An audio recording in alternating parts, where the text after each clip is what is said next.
Hey everybody, it's Duke and Sir Salverston Richard, and wanted to take a quick look on the game coming up between the Vegas Golden Knights and the Colorado Avalanche. This is going to be an interesting matchup.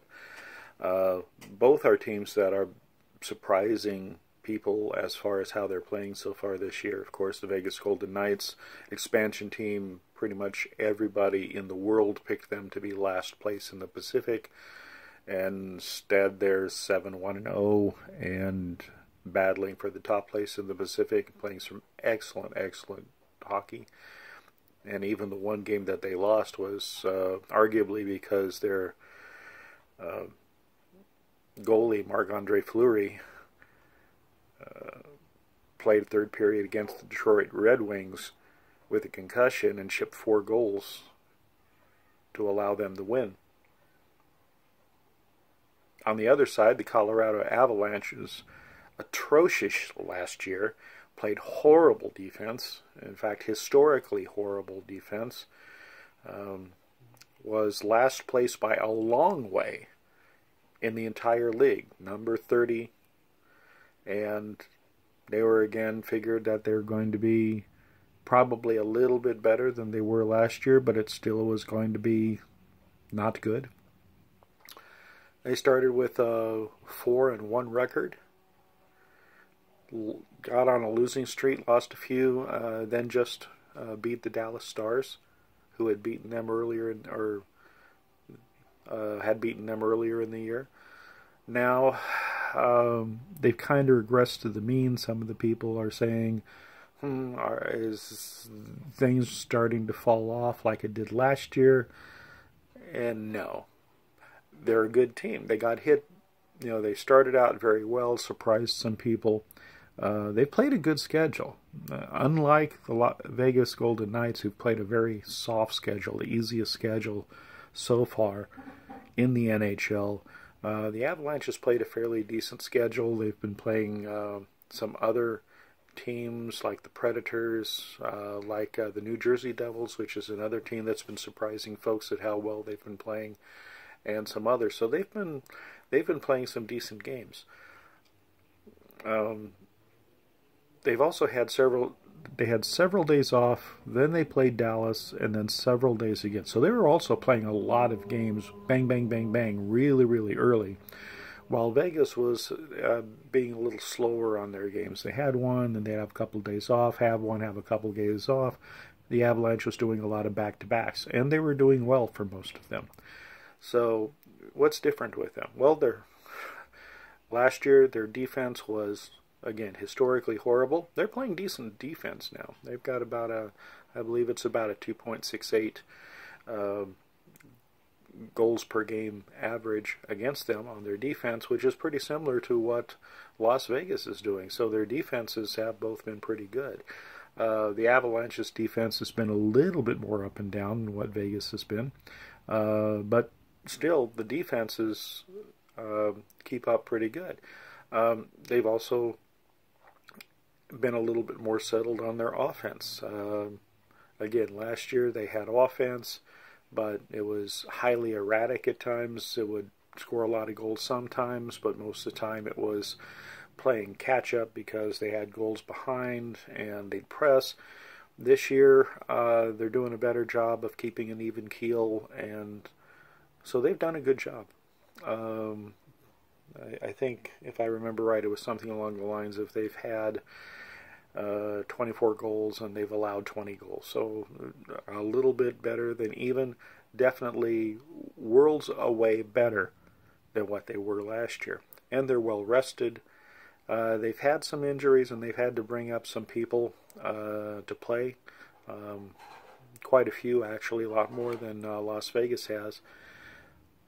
And that didn't really hurt them too bad. They still beat the Dallas Stars with a number of people from their minor league club playing for them. So they're on a good roll. They're well rested, and now they're not going to be surprised by the Golden Knights. I expect it to be a really good game. I think it's going to be a very defensive game, It's probably not going to be a lot of scoring. Dansk has shown that he can operate well as goalie for the Vegas Golden Knights within the system. He closed out the game that Subban got injured on, and then he played Chicago and did very well in the Chicago game, taking the win there.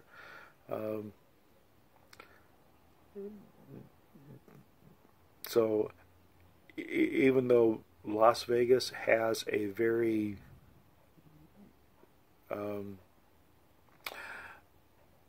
how do I say this? A very superior record at this point, 7-1 versus what Colorado Avalanche has. It's going to be a tough game, and it's going to be another one of those tests that the Golden Knights have to come out. And again, this is another situation that, even though the records don't quite attest to it, Colorado, at least at the top end, on the top lines, probably have a little bit advantage in skill in the top lines.